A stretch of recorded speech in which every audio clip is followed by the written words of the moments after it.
today we are kind of shifting away from the more scientific responses to climate change and moving into the more social um, solutions to climate change.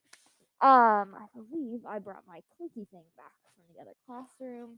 I just don't know where I put everything. All right. So, today we are going to talk specifically about United States policies. There might be some text-heavy slides on here. I will show you what is the most important stuff on the slide, so you don't have to get everything down word for word. But political jargon always tends to be a little wordy. So translating that takes a couple steps. So today we are going to talk about U.S. policy in regards to climate change. Tomorrow we will talk about international policies in regards to climate change. So starting out, our EPA defined climate change as any significant change in the measures of climate lasting for an extended period of time.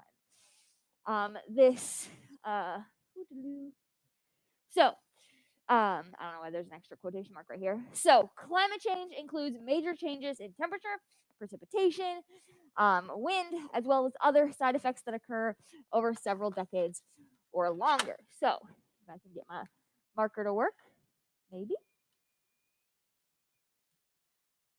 Uh-huh.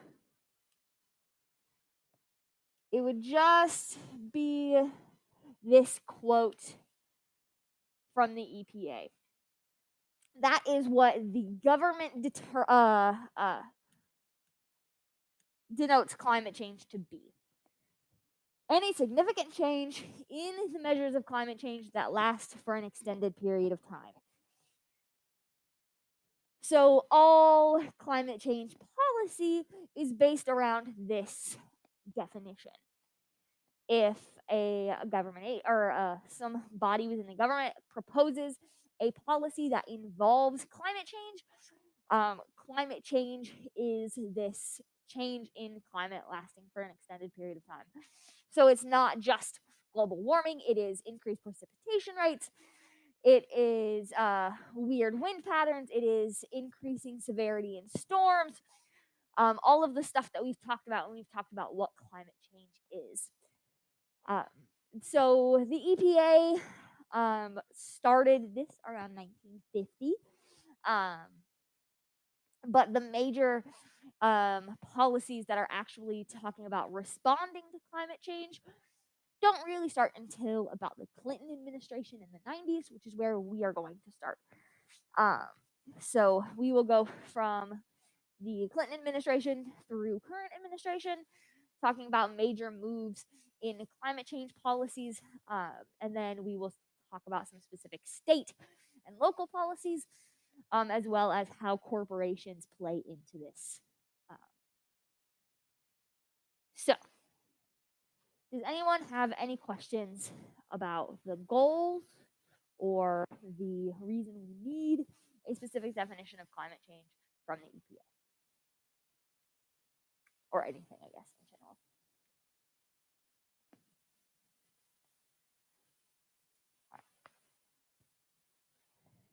So as we move through this, you will only have to write down what I underline.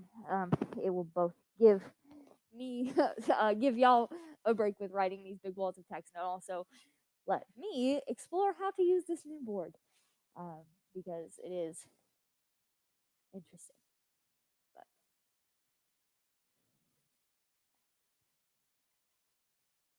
all right.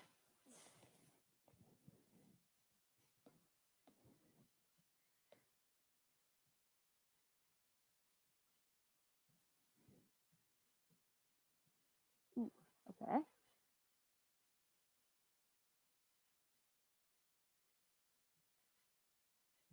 Haha. All right. So we are going to start with the Clinton administration. In President Bill Clinton's first term, he enacted the Climate Change Action Plan. This was in 1993. It aimed to reduce greenhouse gas emissions. That was its main goal, was to reduce greenhouse gas emissions.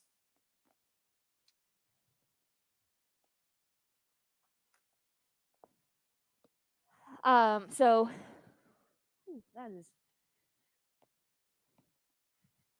all right. Doo-doo-doo.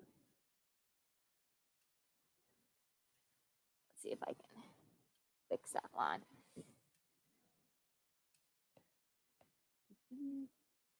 There we go.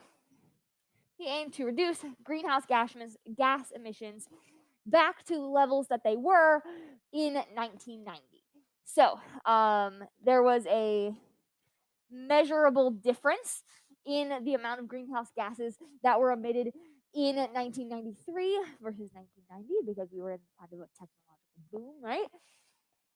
And his goal for the administration was to get greenhouse gas emissions back to where they were in 1990 by the year 2000 to kind of maintain the levels of greenhouse gases that were emitted without increasing that number dramatically.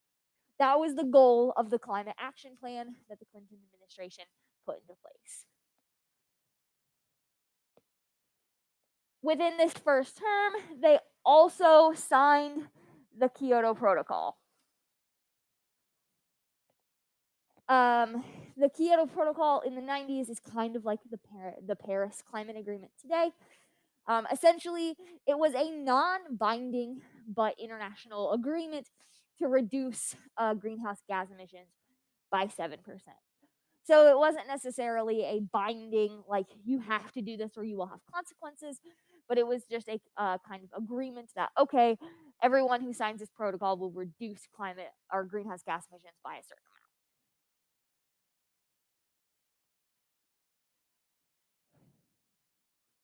We will talk more extensively about the Kyoto Protocol tomorrow when we talk about international environmental policy.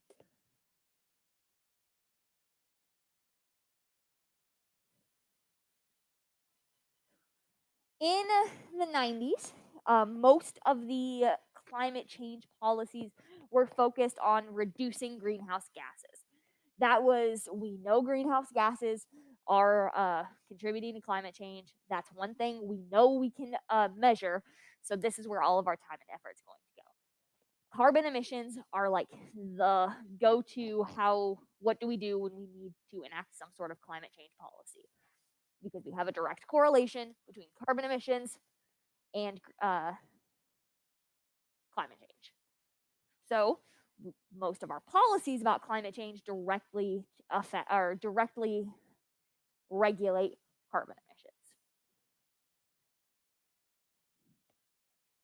Any questions about the Clinton admin's first term climate change initiatives? All right. You will kind of see a pattern as we move through the administrations that the severity of climate change regulations kind of ebbs and flows with whatever party is in power at that time. So,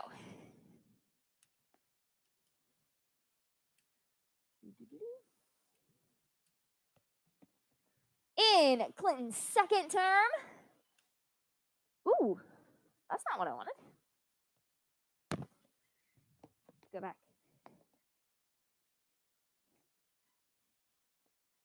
Yes, in Clinton's second term, the Clean Air Partnership Fund was proposed. This was an agreement to help state and local governments create their own greenhouse gas reduction policies. So this was financial, and it had a state and local partnership with the greenhouse gas, goodness gracious, EPA. Too many acronyms. So, the Clean Air Partnership Fund financed state and local efforts in cooperation with the EPA. So, the EPA would put out regulations, and the government would give state and local governments the financial support they would need to help meet those EPA recommendations. Too many R words all at once. So the Clean Air Partnership Fund said if you partner with the EPA and pledge to follow the EPA recommendations for greenhouse gas emissions, the federal government will give state governments a certain amount of money, kind of incentivizing that change. And finally, we have the Climate Change Technology Initiative, which gives $4 billion in tax incentives over 5 years, and that is funding for research. So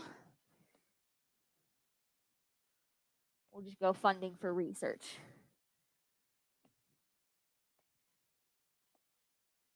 So this kind of takes a step further. Instead of reducing greenhouse gas emissions directly, we want to do that by investing in clean energy and making sure that we have all of the data that we need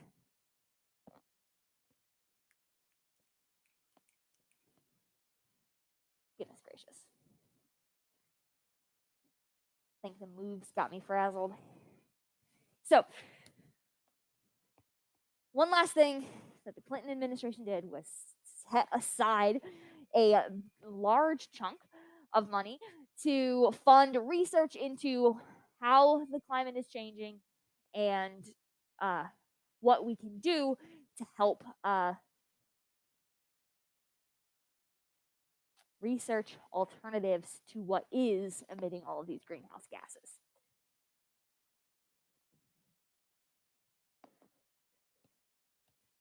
So, not a lot of strict regulations. It wasn't necessary. They weren't putting caps on things. They weren't taxing carbon emissions. They were making pledges to reduce carbon emissions over time. They were investing in policies that the state and local governments would have the power to change, and they were investing in clean research. That was the Clinton administration's entire climate policy thing. There were some other bills proposed, but these are the ones that had footing. If I were to talk about every single climate policy that was proposed and then immediately shut down, we'd be doing this for weeks. So most of the stuff that I'm talking about is actually the stuff that made it through both the House and the Senate, or just general attitudes that the administration had towards climate change. So that was the Clinton admin. After President Bill Clinton, we had George W. Bush, the Bush administration, the second Bush administration, announced in 2001 that we are out of the Kyoto Protocol. So, 2001, not implementing the Kyoto Protocol.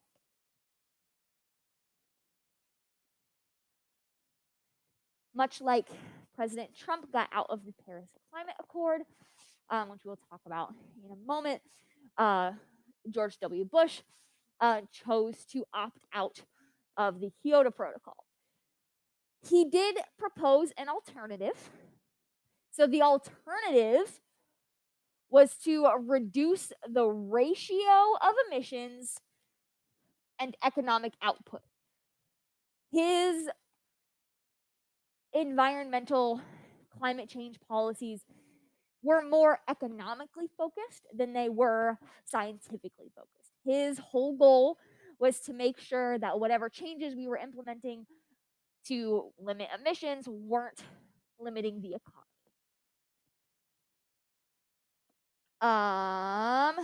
There were so in this alternative, emissions would still rise, but they would go at a much slower rate. So they weren't trying to reverse and go back. They were just trying to kind of quell the extremes.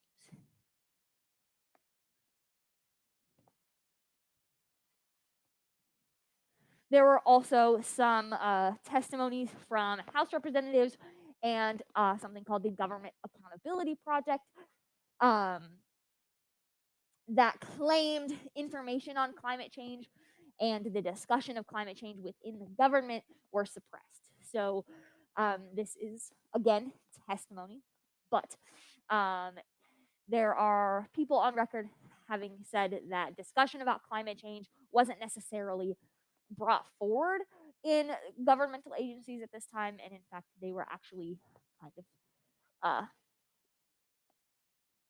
uh, certain government officials were trying to kind of stop discussion about climate change.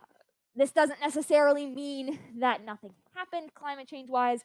It just means that climate change wasn't necessarily a priority for the George W. Bush administration.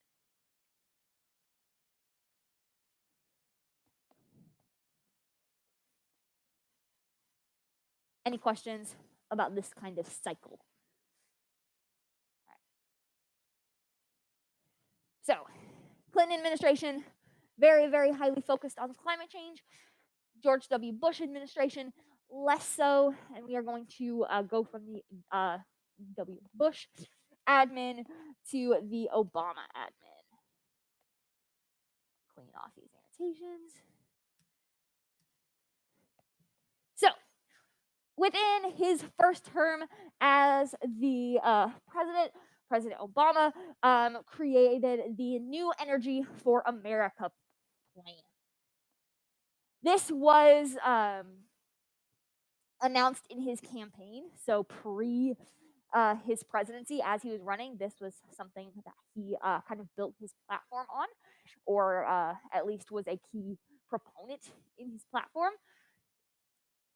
As a campaigning president, he wanted to make sure that voters knew he wanted to invest in renewable energy, try to reduce the reliance that the United States has on foreign oil providers, and actually address the global climate crisis, actually labeling it a crisis, which is not something that a president had done up until this point.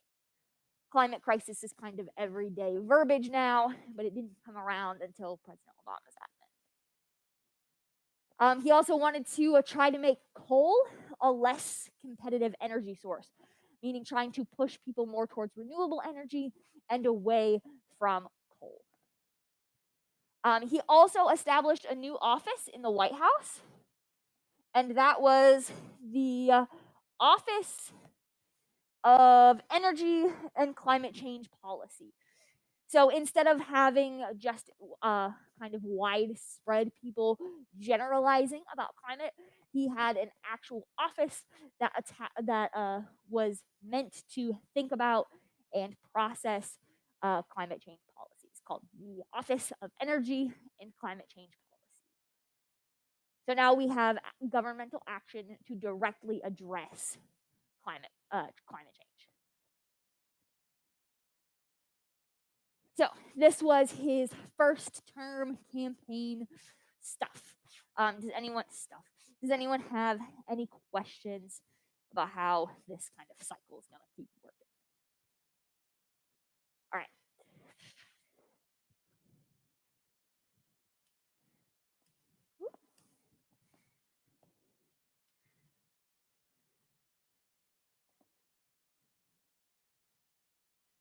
All right. In his second term, we have submitted the U.S. intended determined contribution for greenhouse gas emissions, meaning we have officially said this is what we want to do with greenhouse gas emissions. In 2015, also, he announced the Clean Power Plan, which recommended investing in renewable energy establishment in cities and also research into renewable energy. he announced his aim for a 45% reduction below 2012 methane emissions by 2025. So this is a greenhouse gas emissions plan that is focusing specifically on methane rather than just carbon dioxide, as many policies before had addressed. So he wanted to take the 2012 levels of methane production. He wanted to reduce that by 40 to 45%. And that was his goal to get the US to by 2025. And that was for specifically methane. We've talked about methane as a greenhouse gas before. Methane is not as what's the word I'm looking for? Prevalent in the atmosphere, but it does trap and hold more heat than CO2. So while there isn't as much up there, it does more than a carbon dioxide molecule. And in 2016, he brought the US into the Paris Climate Agreement, which we will again talk about tomorrow when we talk about international policies. The Paris Climate Agreement, just kind of as a quick synopsis, isn't necessarily regulatory. It's not you must do this or this happens. The Paris Climate Agreement is a bunch of countries coming together and saying, okay, we plan to have this big of a reduction by this year. And then they meet every year to discuss and see where they are in reaching that goal. There's nothing specific holding any of the countries in this agreement to that goal. But it is a promise to their citizens and to other countries that this is something that the United States cares about.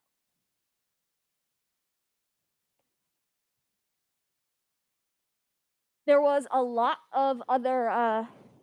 of climate change policy proposed by the Obama administration that wasn't necessarily enacted. But this is the stuff that really kind of stands out when you look at the whole presidency. Any questions about the Obama administration? All right. So let's clean this up. So the Trump administration kind of did what the George H.W. Bush administration did to the Clinton administration, but a little bit harsher. Immediately and whilst campaigning, there were promises to roll back some of the regulations President Obama put in place for greenhouse gas emissions. That was kind of a running promise. We also had the appointment of a former CEO of Exxon as Secretary of State. Exxon is a gas company. They have specific interests in making sure that fossil fuels continue to be relied upon by the United States. So a lot of people who were invested in the pre-existing climate change policies weren't necessarily thrilled that someone who made his living in fossil fuels was going to take such a prevalent role in the administration.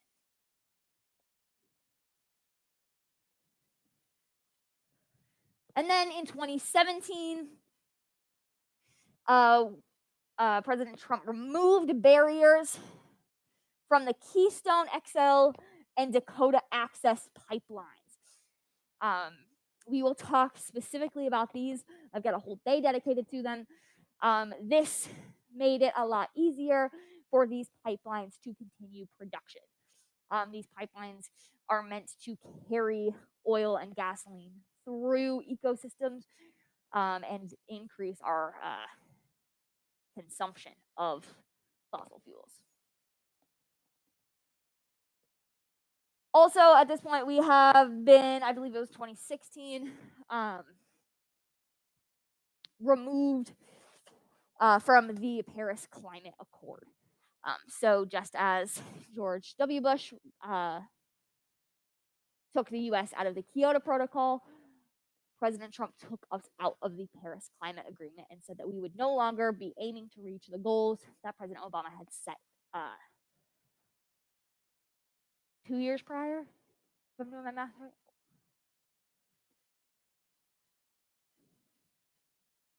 Any questions about this one? All right. So this brings us up to current administration with the Biden admin. President Biden has not been president for very long. But almost immediately when he took office, some major climate change policies were enacted. We immediately, within hours of his inauguration, rejoined the Paris Climate Agreement, reinstating the goals that President Obama had made for the United States for greenhouse gas emission reduction. He halted further development for the Keystone Pipeline,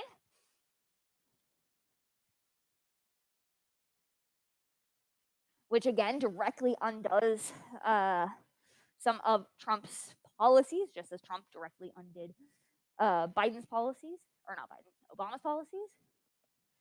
And he has run a campaign on making sure that his citizens know that climate change is a important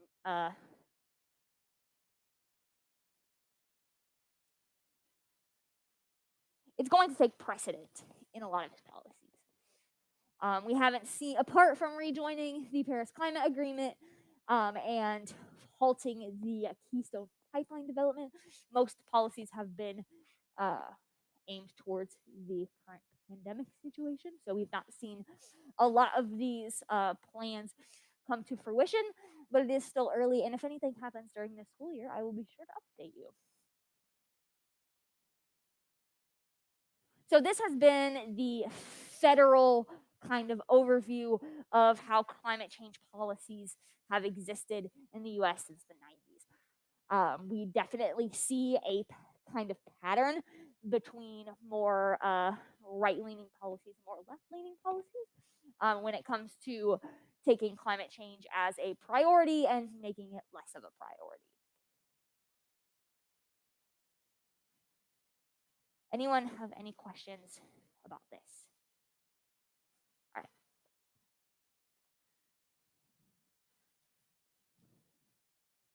All right. But the federal government is not the only thing that can make climate policies. State and local governments can enact climate change policies, as well as corporations, in order to kind of take climate change into a smaller hand. While the federal government can enact very, very broad policies, state and local governments have the power to be very specific. So I'm going to talk about some examples with state, local, and corporate policies, specifically pertaining to climate change. Most of them have to do with reducing carbon emissions, as that is the most easily tracked and the most directly related to climate change as a whole. So, California is our leader in U.S. state climate legislation.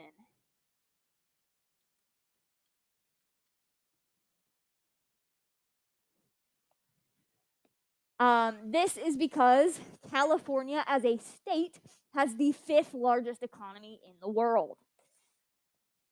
So, if, say, California decided that it wanted to ban cars that have emissions above a certain rate, right?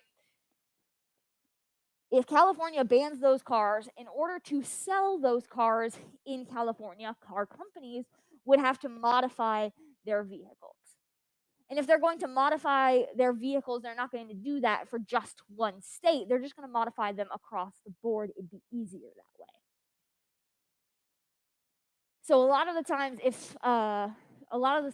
if California were to enact policies that affect what can be sold or distributed, it can change uh, for corporations and therefore the rest of the states. Um, Other states that want progressive climate change policies will often look to California for as kind of a roadmap for what to do. Pretty big state, pretty big economy, and pretty focused on climate change. They are mostly coast, and they have a very, very large agricultural industry. So they have a lot of stake in the current climate situation. As weather gets more severe, right, the coast sees more severe storms. As sea levels rise, right, that takes uh, real estate away because it is now underwater. As climates change, their entire crops kind of lose the climates that they are used to. Any questions about this? All right.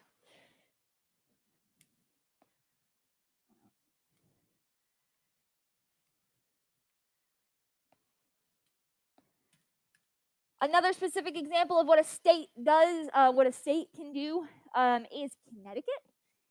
Connecticut in 1990, before the Clinton administration started making climate policies, Connecticut became the first state to pass a global warming law. It became the first state in 1990 to actually have regulations on carbon emissions. So 3 years before the government started getting in, or the federal government started to get involved in climate change policy, Connecticut decided, okay, we see that carbon emissions are directly related to climate change. This is what we can do to help limit our state's contribution to those greenhouse gas emissions. Again, another coastal state. Coastal states tend to have a very, very tangible uh, reasoning for mitigating climate change.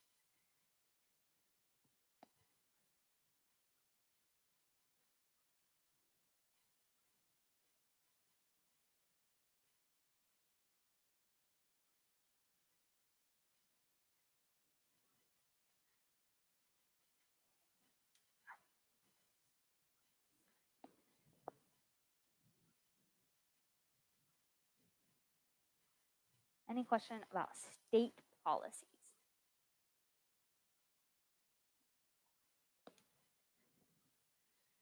There are also regional initiatives. So let's see. Mid Atlantic states agreed to something called the Regional Greenhouse Gas Initiative. So states can enter into group policies, just like countries can uh, enter into group policies. And usually these states have similar environments and see similar effects. So Mid Atlantic states agreed to limit greenhouse gases. The Western Governors Association, so this is a more Western states, including 18, wanted to increase efficiency and renewable energy sources.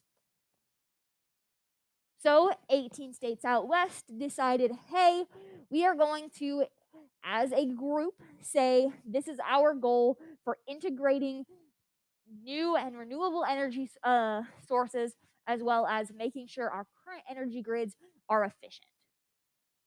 So multiple states can interact with one another to make policies. So we can have large groups of these governmental bodies interacting without federal governments taking control.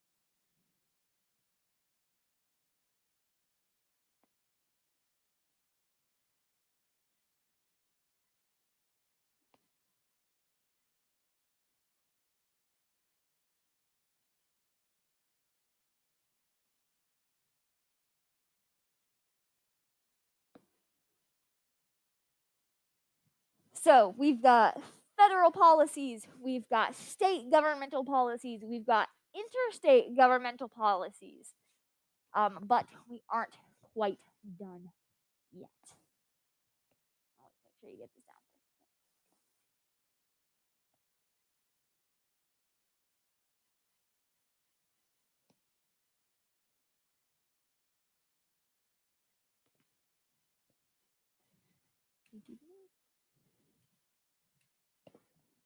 So, city level policies can also exist, and this is in small towns or big cities. So, anything from like a city like Crawfordsville can um, have their own climate change initiatives. Also, cities like LA and New York, right? These are things like plastic bag bans, making sure that grocery stores offer paper or fabric alternatives to plastic bags. Investments in cleaner energies. So a city can say, all right, by this year, we plan to have this amount of our electricity come from renewable sources. Making sure they have efficient waste disposal systems, right? We did that virtual tour of the wastewater management system. There are ways to make that as efficient as possible, and if we do that, we are reducing energy consumption. And then we can have regulations and limitation on building and infrastructure. So there are greener ways to build buildings, and there are more energy efficient ways to build buildings. They can have city codes that say, all right, new houses within city limits have to meet a certain amount of energy efficiency requirements in order to have the right permits to get moving with construction. This is not an exhaustive list. There are many different things that cities can do to kind of make sure that they are running as cleanly and as greenly as possible. These are just some examples. And then we have corporate level policies, right? When the government, like our government, kind of goes back and forth between policies enacted, right? We've had harsher restrictions, lessened restrictions, harsher restrictions, lesser restrictions. Those governments can choose to maintain those stricter restrictions even though the government has relaxed them. This could be because they care about the environment and they want to keep these goals in mind, or because they know the cyclical pattern of our government and they don't want to, every 4 to 8 years, redo their entire energy infrastructure. So if they've got the restrictions met, and it's cheaper to just keep those restrictions than to tear them all down and rebuild them up again, they might just maintain those goals. Also, we talked about dollar votes, right? So people, as the population gets more energy conscious, they can choose to make decisions to support certain companies or not support certain companies.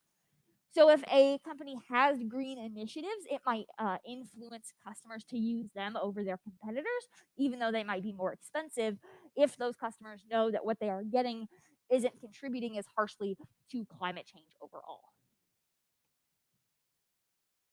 So these corporations have to follow national restrictions, right? They have to meet the restrictions set by the government. But if those restrictions are laxed, right, they can still keep those higher restrictions in mind.